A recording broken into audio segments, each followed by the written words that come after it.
आज के इस राज्य स्तरीय पुलिस सम्मेलन 2026 विकसित भारत में पुलिस व्यवस्था के इस कार्यक्रम में मंच पर विराजमान गृह राज्य मंत्री जवाहर सिंह जी बेडम साहब, मुख्य सचिव श्री बी श्रीनिवास जी, महानिदेशक पुलिस श्री राजीव कुमार शर्मा जी, अतिरिक्त मुख्य सचिव गृह श्री भास्कर सावंत साहब, महानिदेशक प्रशिक्षण व यातायात श्री अनिल पालीवाल जी, निदेशक राजस्थान पुलिस अकादमी श्री संजीव कुमार नर्जरी जी, इस सम्मेलन में आए सभी पुलिस के अधिकारीगण, मीडिया के बंधुओं, आप सभी का इस सम्मेलन में आने पर बहुत बहुत स्वागत, बहुत बहुत अभिनंदन। मित्रों, देश के यशस्वी प्रधानमंत्री नरेंद्र मोदी जी के नेतृत्व में अभी आपने देखा है कि 60वें पुलिस महानिदेशक महानिरीक्षक सम्मेलन में रायपुर में चर्चा हुई। ये हर साल सम्मेलन किसी न किसी प्रदेश की एक राजधानी में या किसी प्रमुख स्थान पर होता है और इसका प्रमुख उद्देश्य रहता है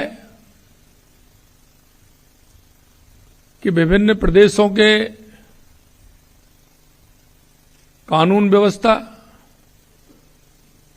देश की कानून व्यवस्था, उसको हमें चर्चा करते हुए हमारे देश की आंतरिक जो व्यवस्था है उसको किस प्रकार से ठीक करना है, हमारे साथ कौन कौन सी चुनौतियां हैं जिनको कि हमें उनके साथ चलना है। क्योंकि ये भी आप सभी जानते हैं कि अपराधी आज के समय में नई टेक्नोलॉजी के आधार पर कई तरह के अपराध बढ़े हैं, तो उनको रोकने के लिए पुलिसिंग को क्या करना है, ये सभी प्रदेशों को लेकर के पूरे देश की चर्चा होती है। और आज मैं समझता हूं कि उसी के आधार पर आज का ये सम्मेलन रखा गया है। मुझे बताया गया है कि इस 2 दिन के सम्मेलन में सभी चर्चा होने वाली है। राजस्थान वो प्रदेश है जहां अंतर्राष्ट्रीय सीमा सबसे ज्यादा है और राजस्थान से 5 प्रदेशों की सीमाएं भी लगती हैं। उन 5 प्रदेशों का भी मिजाज है, वो भी आप सभी जानते हैं, क्योंकि अपराधी अपराध करता है, दूसरे प्रदेश की शरण लेता है। एक तरफ सबसे बड़ी अंतर्राष्ट्रीय सीमा है तो एक तरफ 5 राज्यों की सीमाएं हमसे लगी हुई हैं। उसका अपराधी किस तरह से फायदा उठाता है।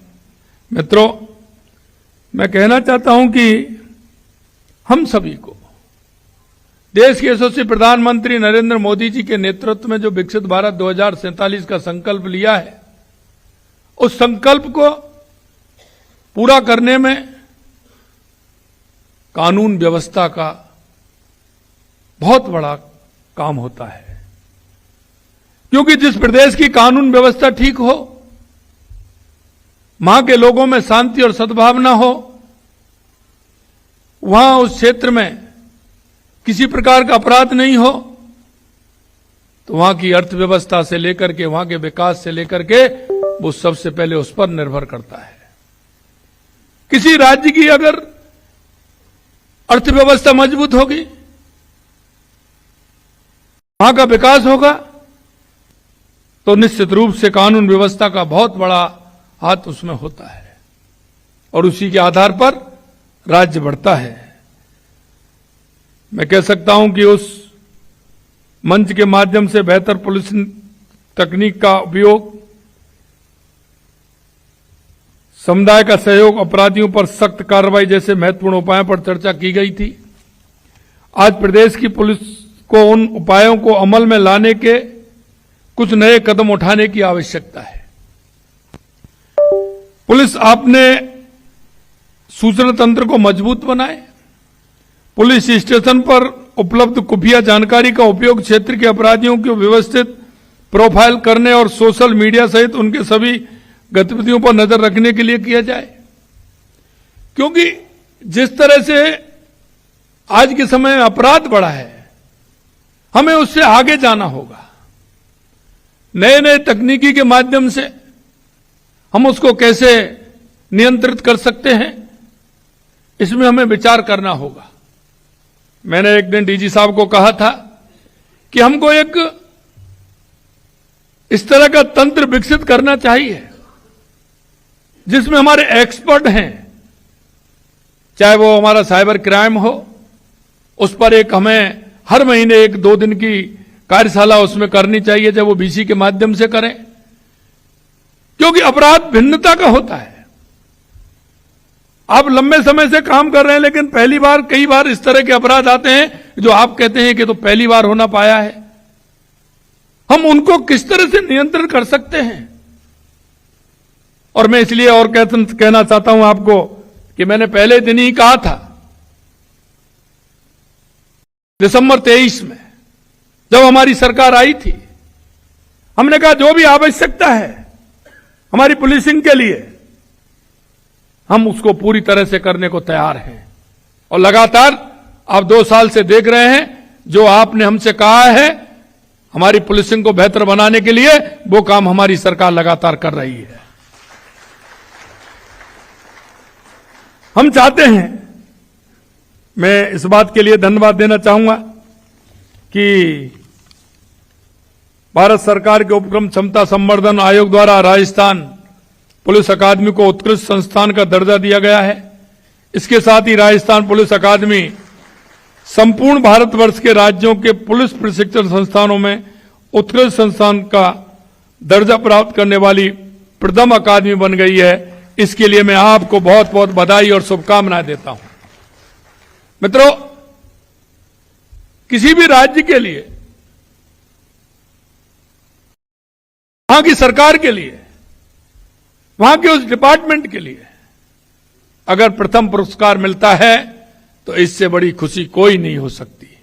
और हम चाहते हैं कि हमारा राजस्थान हर क्षेत्र में अग्रणी बने, हमारी पुलिसिंग पूरे देश के अंदर अग्रणी बने। इसके लिए हमें क्या काम करना है, उसकी आवश्यकता है। हमारी सरकार उसको पूरा करने के लिए पूर्ण रूप से तैयार है। सूचना की प्रत्येक श्रेणी को टैग करने के लिए एक राष्ट्रव्यापी प्रणाली विकसित की जानी चाहिए, जिससे किसी भी श्रेणी से संबंध कई चैनलों से प्राप्त सूचनाओं का कुशल विश्लेषण किया जा सके। मुझे यह भी पता है पिछले 2 वर्षों में प्रदेश की कानून व्यवस्था उल्लेखनीय सुधार हुआ है। मैं इसके लिए भी आपको बधाई देना चाहता हूं, लेकिन अभी आवश्यकता है कि हम उसमें और कैसे आगे बढ़ें, हम उसको और कैसे नियंत्रित करें। 2023 के मुकाबले अपराधों में 15% से अधिक की कमी आई है, हत्या के प्रकरणों में 25% की कमी आई है, लूट के प्रकरणों में 50% की कमी आई है, महिला अत्याचार में 10% की कमी आई है, अनुसूचित जाति जनजाति विरुद्ध अत्याचार में 28% की कमी आई है। मित्रों, लेकिन फिर भी इसमें आवश्यकता है, हम और इसमें किस तरह से सुधार कर सकते हैं, वो भी हमें करना है। लगातार अच्छा काम करने के बावजूद सिर्फ एक अप्रिय घटना पुलिस और प्रदेश की छवि को धूमिल कर सकती है। और मैं हमेशा कहता हूं, यह अखबार में आता है कि यह घटना घटित हुई, लेकिन हमारी पुलिसिंग ने उसको 2 घंटे, 3 घंटे, 4 घंटे में उसको पकड़ लिया। उस घटना को पूरी जानकारी करते हुए उन अपराधियों को पकड़ा है, लेकिन वो खबर 3 दिन बाद आती है। मैं आपसे कहना चाहता हूं, उस घटना के तुरंत होने के बाद उसकी जानकारी भी आनी चाहिए। संगठित अपराध को रोकने के लिए भी हम प्रतिबद्ध हैं, क्योंकि गैंगस्टर न सिर्फ आम आदमी को परेशानी का सबक बनते हैं, बल्कि प्रदेश की छवि को भी नुकसान पहुंचाते हैं, क्योंकि ये राज्य की अर्थव्यवस्था पर भी प्रभावित करता है। इसलिए हम कहना चाहते हैं कि किसी भी प्रकार का गैंगस्टर राजस्थान में आए नहीं, और आए तो यहां से जाए नहीं, यह सुनिश्चितता करनी है।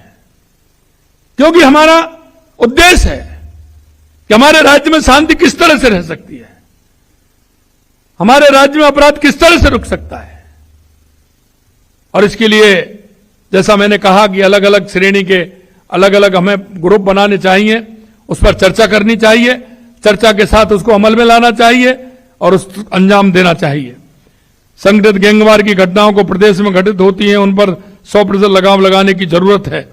बीकानेर रेंज में इस दिशा में बेहतर काम करने की और जरूरत है।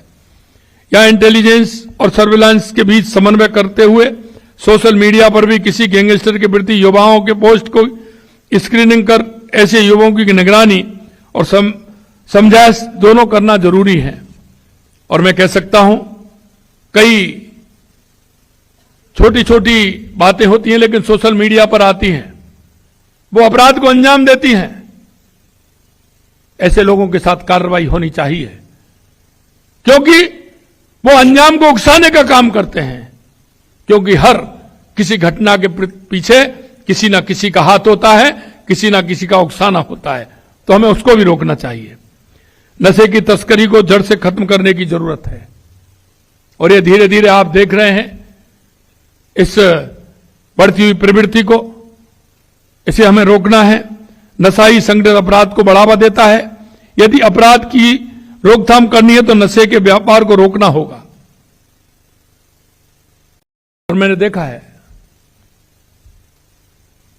मुंबई से एटीएस की टीम ने यहां आकर कार्रवाई की, गुजरात की टीम ने जोधपुर और बाड़मेर जिले में कार्रवाई की। यह निश्चित रूप से एक सवालिया निशान होता है। मित्रों, मैं कहना चाहता हूं आपसे, हमारे जीवन में जब हम पढ़ते थे तो कई तरह के किस्से हमने पढ़े होंगे। हमारा जीवन का आधार क्या है? हम जिस दिन इस सेवा में आए थे उससे पहले हमने क्या क्या मन में सोचा था, क्या क्या हमने विचार किया था, हम किस सपने के साथ आए थे,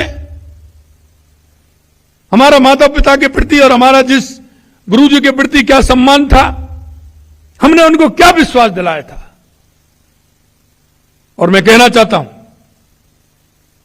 आपने जो मन में सोचा था, विचार किया था, आपके गुरुजी ने जो सोचा था और विचार किया था, हमारे माता पिता ने जो सोचा था, जो विचार किया था, ईश्वर की कृपा से वो सब हुआ। लेकिन अब हमें क्या चाहिए? अब हमें क्या चाहिए? जरा हम उन पीछे के समय को ध्यान में करें कि हम जब आए थे तो हमारे विचार में मन क्या था, आज हमारे मन की बदलने की स्थिति बनी तो क्यों बनी?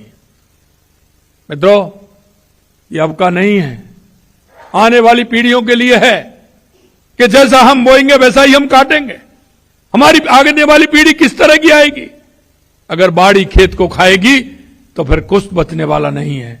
इसलिए मैं कहना चाहता हूं कि हमारा जो ध्येय है, हम जिस प्रतिज्ञा के साथ आए हैं, हम जिस विश्वास के साथ आए हैं, जनता उस विश्वास को देखती है। आम जन में वो विश्वास पैदा होता है, और आम जन में विश्वास जब पैदा होता है कि हम समर्पित भाव से उस राज्य की और राष्ट्र की सेवा करने के लिए तत्पर रहते हैं, और अब हम सेवा करते हैं तो निश्चित रूप से उसके मन में भी विश्वास होता है, और विश्वास के साथ काम करने की क्षमता भी 4 गुनी बढ़ती है। इसलिए मैं कहना चाहता हूं कि हमें जिस विश्वास के साथ हमने इस ओर कदम रखे हैं, उस कदम को बढ़ाते हुए हमारी पुलिसिंग व्यवस्था को और मजबूत करने का काम हमें करना चाहिए। यह सूचना हमारी जिला पुलिस के पास होनी चाहिए थी, लेकिन नहीं थी। उसका कारण भी हमें खोजना पड़ेगा। आप सबको मन में विचार करना होगा कि आखिरकार कारण क्या है। यह कार्रवाई हमारी पुलिस द्वारा की जाती तो बेहतर संदेश जाता। हमने साइबर अपराध पर लगाम लगाने में अच्छा काम किया। साइबर अपराधियों को राजस्थान की धरती का उपयोग करने की छूट नहीं दी जा सकती। साइबर अपराध पर 100% अंकुश लगाने का लक्ष्य लेकर हमको चलना है।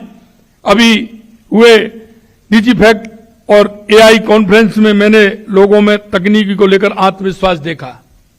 जिस तरह के छात्र, युवा उस कार्यक्रम में उन्होंने भाग लिया। आपकी यह जिम्मेदारी है कि डिजिटल अरेस्ट और ऑनलाइन ठगी के मामले में त्वरित कार्रवाई कर आमजन का यह विश्वास बहाल रखना है, क्योंकि लोगों को मोबाइल से डर लगने लग गया कि कहीं हमारे पास कोई इस तरह की साइबर की घटना नहीं हो जाए। और ऐसे लोगों को अगर जब आप खुलासा करते हैं तो उसका पूरा तरह से दीजिए कि आप चिंता मत करिए, जिससे आमजन में विश्वास भी उसका बढ़े। आज जब हम विकसित राजस्थान के संकल्प के साथ आगे बढ़ रहे हैं तो सुरक्षा और कानून व्यवस्था उसकी पहली शर्त है। और आपने देखा है 2 साल के अंदर हमने पहली साल में राइजिंग राजस्थान किया। 35 लाख करोड़ के एमओयू हुए, 8 लाख करोड़ के हमारे धरती पर उतर रहे हैं। लेकिन हमें यह देखना होगा कि आने वाले व्यक्ति को किसी तरह की कोई परेशानी नहीं हो। उसको ऐसा नहीं लगे कि मैं राजस्थान में निवेश करने आ गया लेकिन मेरे को परेशानी आ रही है। और मैं हमेशा कहता हूं मेरे भाइयों, क्योंकि ये वो विभाग है, ये कहावत है, टूटी फूटी ठठेरे के द्वार। इस भाषा को समझ रहे हैं आप? कहीं भी कुछ भी हो, कोई भी करे, लेकिन आपके ऊपर आना ही है। उसका सुधार अगर कोई करेगा तो यह डिपार्टमेंट ही करेगा। कुछ भी हो रहा है लेकिन आपके पास आना है, और इसलिए उसका रास्ता भी आपको ही निकालना है। यह व्यवस्था आपको ही बनानी है, उसका विश्वास आपको ही जीतना है। क्योंकि अगर वो कोई भी परेशान उस व्यक्ति को करता है और वो जाकर के ये कहता है कि मेरे को परेशान किया है, तो पहला सवालिया निशान हमारे ऊपर ही लगता है। मेरे भाइयों, मैं इसलिए कहना चाहता हूं कि हमारे क्षेत्र में आगे बढ़ते हुए किसी को किसी भी तरह की परेशानी नहीं हो, यह विश्वास आने वाले हर व्यक्ति को दिलाना है तो हम ही को दिलाना है। अभी मैं देख रहा था पर्यटन को लेकर के आपने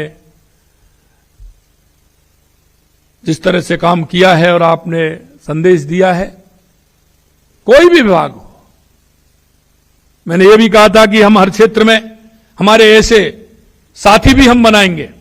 वो समाज के लोग होंगे, वो संस्थाएं होंगी, उन संस्था काम करना चाहती हैं, उनका सहयोग लेकर के हम काम करें। हम व्यक्ति भी बनाएं। सीएलजी के व्यक्ति हैं, इसलिए हम पर्यटन स्थलों पर भी व्यक्ति बनाएंगे अपने। पर्यटन भाई होगा, पर्यटन बहन होगी। हम ऐसे स्थानों पर जहां ज्यादा आवश्यकता है, हॉस्पिटल है तो वहां से भी हम कुछ लोगों को बनाएंगे, बस स्टैंड है तो वहां भी हम बनाएंगे, विद्यालय तो उसके 4-5 जहां विद्यालय स्थापित है वहां के लोगों को हम साथ में लेंगे, क्योंकि वो आपको कई सूचना दे सकते हैं, कई विमर्श आपके साथ कर सकते हैं। ऐसे लोगों को अगर हम साथी बनाएंगे तो निश्चित रूप से वो हमारे सहयोगी होंगे। पुलिस थानों में यह व्यवस्थित हो, अपराधियों में भय हो, वो पुलिस थाने की तरफ देखे भी नहीं, लेकिन आमजन में यह विश्वास हो, वो आराम से आए और वो कहें कि मेरी ये वो स्थान है जहां मेरे को हर तरह से सुरक्षा भी मिलेगी और मेरा सम्मान भी होगा, मेरा मान भी होगा। इस तरह का भाव उनमें पैदा हो, क्योंकि लोग उससे दूर नहीं रहे, नजदीक आए। अगर दूर वो रहे जो अपराधी हैं, जो समाज में वैमनस्यता फैलाना चाहते हैं, वो अपराध के कारण लोगों को डराना चाहते हैं, वो उससे डरे। मैं आपसे यह भी कहना चाहता हूं कि हमारे मन का विश्वास आम जन में हो, हमारा संपर्क भी हो, हम लोगों से, अच्छे लोगों से संपर्क करते हुए कई अपराधों को ऐसा कि हम अपराध से पहले ही उनको पता लगा लेते हैं कि यह अपराध यहां नहीं हो, लेकिन उसमें हमारा संपर्क बहुत आवश्यक है। थानों के और पास हमारा संपर्क हो, सीओ जहां है, सीओ अपने ऐसे लोगों के संपर्क जिस किसी तरह का अपराध नहीं हो, वहां के लोगों से हमारा अगर व्यवहार ठीक प्रकार से रहेगा, उनसे संपर्क रहेगा, समय समय पर महीने में हम उनको 1-2 बार बुलाएंगे तो निश्चित रूप से उनका विश्वास भी बढ़ेगा। वो आपको चुपके से बताएंगे कि यहां इस तरह की घटना है, तो हम उन घटनाओं को पहले से रोक सकते हैं। आपको पहले से पूर्व आंकलन करना होगा कि प्रदेश में लगने वाली हमारी औद्योगिक इकाइयों को लेकर किसी प्रकार के विरोध प्रदर्शन की आशंका तो नहीं है, क्योंकि व्यक्ति का स्वार्थ कहीं भी झलक सकता है। व्यक्ति व्यक्ति होता है, लेकिन सरकार की प्राथमिकता अलग होती है। हम उसको व्यक्ति से नहीं जोड़ सकते। व्यक्ति के मन में किसी तरह का भाव होगा, लेकिन हमें आम जन की सेवा करनी है। हमें राज्य के लोगों को किस तरह से लाभ मिले, हमें उसकी ओर चलना है। इसलिए हमें यह भी देखना होगा, ऐसे विरोध प्रदर्शन से केवल शांति व्यवस्था ही भंग नहीं होती, बल्कि उससे उद्यमियों और निवेशकों के मन में भी प्रदेश के नकारात्मक छवि बनती है और वे निवेश करने से कतराने लगते हैं। हमारी सरकार महिलाएं, अनुसूचित जाति, जनजाति, वंचित, कमजोर वर्ग सहित समाज के प्रत्येक वर्ग को त्वरित न्याय दिलाने हेतु कृत संकल्पित है। इस संकल्प को पूरा करने के लिए आपको पुलिसिंग के साथ संवेदनशीलता को भी उपयोग करना होगा। इसमें आवश्यकता है 2-3 जिलों का मैं जिक्र करना चाहता हूं। पाली, करौली जिलों में महिला अपराध तथा चित्तौड़गढ़ और ब्यावर जिले को अनुसूचित जाति जनजाति मामलों में अच्छा काम करने की आवश्यकता है। और अगर हम अच्छा काम करेंगे तो निश्चित रूप से उसका भी आंकलन होगा। मैंने हमारे गृह सचिव जी और डीजी साहब को कहा है कि हर महीने की हमारी रिपोर्ट भी होनी चाहिए। अच्छे काम करने वालों को हमें किसी न किसी एक अवसर पर हमें उन्हें सम्मानित करना चाहिए और उनकी भी ग्रेडिंग बननी चाहिए जो लगातार उनको कहने के बावजूद भी उनका काम ठीक नहीं है, तो उनकी भी होनी चाहिए। उनको भी क्या करना चाहिए, यह भी विचार आवश्यक है, क्योंकि हम एक तराजू में नहीं तोल सकते। काम करने वाले को जो अच्छा काम करता है और उस व्यक्ति को जो काम के नाम पर हमारी पुलिसिंग को बदनाम करता है, दोनों में बहुत बड़ा अंतर है और इस अंतर को भी हमें देखना होगा।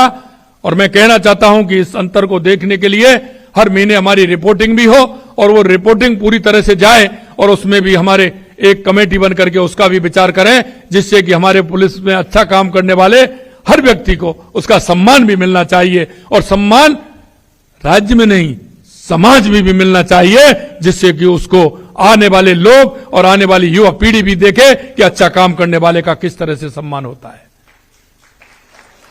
मित्रों, आज आवश्यकता है, आवश्यकता इस बात की भी है क्योंकि आप वो लोग हैं जो लोग आपकी तरफ देखते हैं, लोग आपका अनुसरण करते हैं। आप ये मत मानिए कि अगर मैं अच्छा कर रहा हूं तो आपके अच्छे से कितने लोग सीख रहे हैं, सबक ले रहे हैं और वो आपका अनुसरण करने वाले हैं। और आप ये भी मत मानना जी, आप अगर कहीं ना कहीं किसी गलत तरीका उपयोग कर रहे हैं तो आपके पीछे वो भी लोग हैं, आप उनको भी दिशाहीन करने का काम कर रहे हैं। हम इस बात पर विचार चिंतन जरूर करें, हमें देखना होगा, क्योंकि समाज में आपकी पहचान है, मान्यता है। समाज आपको सिर आंखों पर बैठाता है। अगर उस समाज को हम दिशा देने का काम करेंगे तो वो लोग हमारा अनुसरण करेंगे। गलत दिशा अगर हम करेंगे गलत दिशा में जाएंगे, अगर वो गलत दिशा में जाएंगे और जिस दिन पकड़े जाएंगे वो निश्चित रूप से उस व्यक्ति को याद करेंगे जिसने उसकी सोच को ऐसे बनाया है, जिसको देख करके वो चला है। आज का परिवेश नहीं है। आपसे जो सीखने वाले हैं, आपसे जो आपके सीखते हुए जो वो करने वाले हैं, अच्छा करेंगे, वो जीवन भर आपको सराहेंगे कि ये मेरे को उनके द्वारा जो काम अच्छा किया गया था उससे मुझे सीख ली और उस सीख के आधार पर मैं आज इस स्तर पर आया हूं, मैं आज इस स्तर पर बना हूं।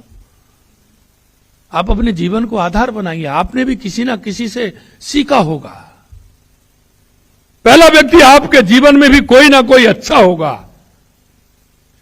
आप प्रतिदिन याद नहीं करें, लेकिन कभी कभी मौकों पर आपको वो याद आते होंगे। और जब आपको याद आते होंगे तो निश्चित रूप से वो कहीं भी होंगे, उनका आशीष आपको मिलता होगा और वो आशीष आपको भी मिलेगा, चाहे वो कैसा भी हो। भाइयों बहनों, मैं इतना ही कहना चाहता हूं आपसे कि हम जिस दिशा में जाएंगे, लोग आपका अनुसरण उसी दिशा के लिए करेंगे। तो हमें हमारा अनुसरण कैसे दिखाना है, कैसे करना है। मैं नए कानूनों की भी थोड़ी सी चर्चा आपसे करूंगा। यशस्वी प्रधानमंत्री नरेंद्र मोदी जी के नेतृत्व में माननीय गृह मंत्री श्री अमित शाह जी के मार्गदर्शन में देश बदल रहा है। इन बदलावों में लॉ एंड ऑर्डर भी शामिल है। केंद्र सरकार ने औपनिवेशिक मानसिकता से बनाए गए पुराने कानूनों को बदलकर 3 नए कानून बनाए हैं। नई न्याय संहिता को लेकर हमें लोगों में ये विश्वास और मजबूत करना है कि उन्हें त्वरित न्याय मिलेगा। आपको इन कानूनों को उनकी भावना के अनुरूप पूरी तरह से लागू करना है। यह सुनिश्चित करना है कि नए कानून की प्रक्रिया की ट्रेनिंग सारे पुलिस कर्मचारियों को मिले। इनके क्रियान्वयन में केंद्र को पूरा सहयोग प्रदान करना है। हम चरणबद्ध रूप से 7 वर्ष से अधिक सजा वाले मामलों में जांच एफएसएल के माध्यम से कराने के लिए थानों को सुदृढ़ करें।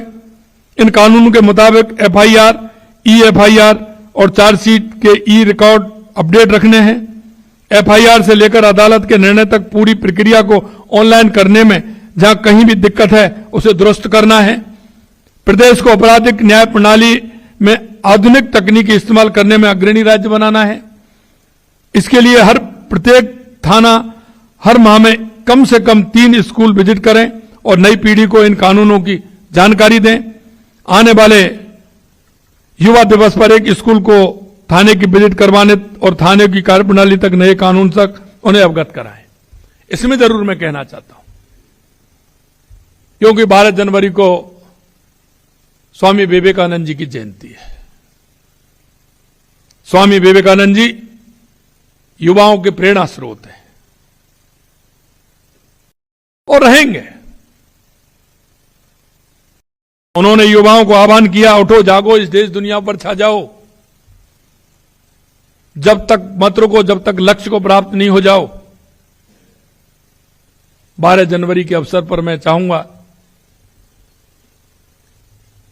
कि हर थाने में ऐसे युवा और युवतियों को हमें बड़ी संख्या में बुलाना चाहिए, उनकी व्यवस्था करनी चाहिए, उनको बिठाना चाहिए, नए कानूनों के बारे में उनको बताना चाहिए, सड़क सुरक्षा के बारे में भी उनको बताना चाहिए, यातायात नियमों के बारे में बताना चाहिए, आपराधिक घटनाएं घटती हैं उनके बारे में उनको बताना चाहिए, नशे के बारे में उनको बताना चाहिए। एक चार्ट बनाना चाहिए और चार्ट के आधार पर वो आपके एम्बेसडर बन सकते हैं। उनको बताइए कि आप अभी हमारे यहां आए हो, 50, 100, 70 कितनी संख्या आप चाहते हैं वो संख्या आप उसमें सुनिश्चित करिए। उनको टारगेट दीजिए कि आने वाले 2 महीने में आपकी फिर हम एक बैठक करेंगे, आपने कितने लोगों से संपर्क किया है, उनके नाम और नंबर हमको दीजिए। एक फॉर्म उनको छपवा करके दे दीजिए, उस फॉर्म को लेकर के जाएं। वो अपराध के साथ साथ नशा मुक्ति से भी एक शपथ दिलवाइए कि किसी तरह की ना मैं नशा करूंगा, ना करने दूंगा, समाज में इस व्यवस्था का मैं विरोध करूंगा। अगर हम इसको करेंगे तो निश्चित रूप से आप देखना कितना बड़ा परिवर्तन आने वाली पीढ़ी के अंदर होगा। हम चाहते हैं ये एक किताब भी हमारी बने जिसको हम विद्यालय में संचालित करें, क्योंकि हमें जाना पड़ेगा, हमारी युवा पीढ़ी को हमें बचाना पड़ेगा। क्योंकि हम आज हर 15 दिन में सड़क सुरक्षा को लेकर यातायात नियमों की बात करते हैं। अगर हमारे जीवन में बचपन से अगर वो सिखाया जाएगा तो हमारे जहन में बैठता है। हम चाहते हैं एक पुलिसिंग का एक पाठ इन सारे विषयों को लेकर के हम छोटी कक्षाओं में प्रारंभ करें। इसका एक सिलेबस बना करके हम किस तरह से दे सकते हैं जो आने वाली पीढ़ी युवाओं को हमें इस समय बताने की आवश्यकता नहीं हो, पहले से वो समझें कि हमारे जीवन में क्या क्या हमें काम करना है, किस तरह से करना है, यातायात का पालन कैसे करें, 18 साल के होने के बाद हम किस तरह से हमारा लाइसेंस बनेगा, उससे पहले हमें कोई व्हीकल नहीं चलाना चाहिए। मित्रों, ये हमारा काम है कि हम नीचे इसको पहुंचाएं। और मैं चाहता हूं कि 12 जनवरी को इस तरह के कार्यक्रम हर थाने में हो, उसकी सूची पहले से बनाएं, उसकी सूची बना करके उनको बुलाएं, उनको टारगेट दें, एक फोरम दें, जिससे कि उनके नंबर आपके पास हों। इस बहाने से आपके पास कोई भी एक मोहल्ला नहीं बचेगा, कोई भी गांव नहीं बचेगा, कोई भी ढाड़ी नहीं बचेगी, कोई भी अपार्टमेंट नहीं बचेगा जिसका नंबर किसी पुलिस थाने में नहीं हो। आवश्यकता पड़ने पर आप उसका सहयोगी भी बना सकते हैं, आप उनसे जानकारी भी ले सकते हैं। हमारी पहुंच हर जगह तक रहे। आपका बीट का जो इंचार्ज होता है वो कॉपी उसको भी दीजिए। और मैं हमेशा कहता हूं कि यह भी हमें करना चाहिए, क्योंकि अपराध को रोकने के लिए यह भी आवश्यक है कि जो हमारा शहर हो या कस्बा हो, उसमें जितने भी सीसीटीवी कैमरा लगे हुए हैं उनकी जानकारी भी हमारे उस बीट अधिकारी को और उस थाने को होनी चाहिए। क्योंकि वहां से निकलने वाला अपराध कहीं ना कहीं पकड़ में आए, उसकी सूची अगर आपके पास रहेगी तो आपको यह रहेगा कि अगर उधर होकर अपराधी गया है तो आप वहां से तुरंत उसकी जानकारी करके उसको मंगा सकते हैं। हमको तुरंत कार्रवाई करने के लिए बहुत बड़ा योगदान उसमें हमारा मिलेगा। जहां आवश्यकता है हर तिराहे चौराहे पर हम उसको आंकलन करें, वहां भी हम सीसीटीवी कैमरे लगाने की व्यवस्था कैसे कर सकते हैं। आने वाले समय में हम ये भी करने वाले हैं कि हमारे विधायकों को जो हमारा विधायक कोष का पैसा मिलता है, हम उससे भी कहीं ना कहीं 10%, 5% उसमें भी हम प्रावधान रख रहे हैं कि उसमें भी कहीं आवश्यकता हमारी पुलिसिंग को यह लगे कि यहां सीसीटीवी कैमरा लगना चाहिए, यहां अपराधियों का निकलने का एक रास्ता एक यही है, तो वहां भी हम उस व्यवस्था को ठीक प्रकार से करें जिससे भी किसी भी तरह से अपराधी निकल नहीं पाए। इस व्यवस्था को हमें सुनिश्चित करना है।